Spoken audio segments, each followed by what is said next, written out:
Hello, this is Peter Gino speaking. The last time we met, we were talking about the point of return that had a very big impact in my life. This time we are talking about the point of no return. It had just a bigger impact in my life. It took place several years after the first thing in the University of Düsseldorf. Now I was studying in Bonn, and I was working as a night duty for different wards. And every time when I come to a ward, the first time I had always 8 nights in a row. The first time then I introduced myself to the patients, and so I did this night too. And there was one patient telling me a story about how he came there. He had for several years now diarrhea, and they only lasted 3 days. But they started always with a thing in his big toe. And it was nearly always periodical, 1 year. And then he had this diarrhea, and then it stopped, and he could live again like a normal man. The problem was that he was a soldier, so if he was in Afghanistan or in other countries, then he could have this diarrhea and he couldn't work for 3 days because he was nearly fixed to the toilet. So that was the thing he was telling me, and we said goodbye, good night, and everything was peaceful. But the next day I had an examination course on the same ward. And strange as it is, we had this patient to examine.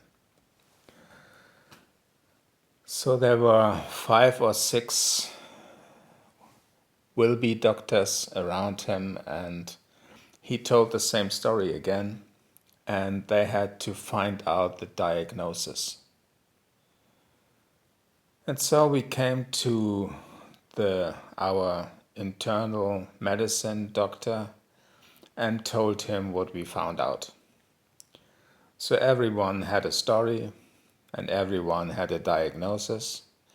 And the internal medicine doctor was sitting on the table. He was a rather short man and he was pendling with his legs. And he was grinning. All the time when we had a diagnosis, he grinned a little bit more. And finally, he gave us the solution of his grinning. He said that we fell on a show-off. That was a man he made up symptoms, he said. It was like we in Germany called, he was a simulant. He was just simulating things. He was making it up. There's no really disease in him. No one could have any pathological feature. It was just this diarrhea, and so no treatment,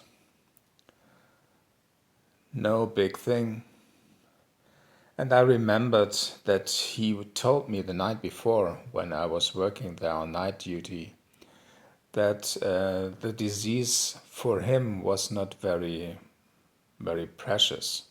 It was just something, and it didn't mean much for him in his life.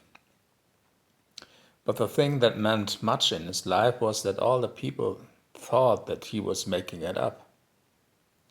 And so it was the same thing in this hospital. It was an uni clinic, a clinical university, and they thought he made it up.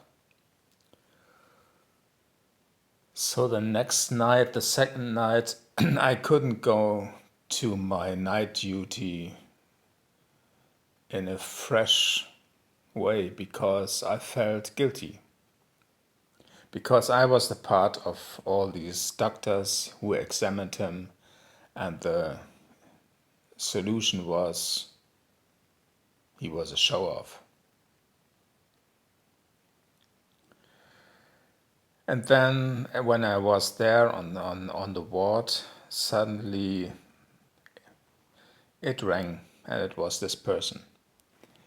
Because we had this examination the day, and he wanted to know what we found out. And I told him, we found out that you're a show-off. You have no disease. You should go and leave the hospital as quick as possible. And so he did. I was thinking the whole night about this thing. And so another patient came by, and she told me, she asked me, what's the problem with me? I mean, normally I was joyful, but this time I was totally depressed. And so I told her the story. I didn't mention the name, but I told her the story. But it looks like he has a clear set of symptoms.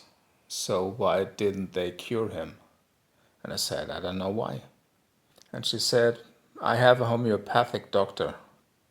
And when I tell him these kind of symptoms, he is very, very pleased to help me. And he can do it normally.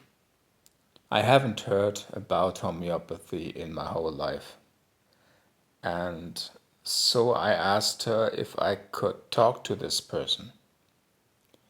And she said, we will see. I make contact if you like. And the next evening she came with a telephone number, and so one day I found this homeopathic person.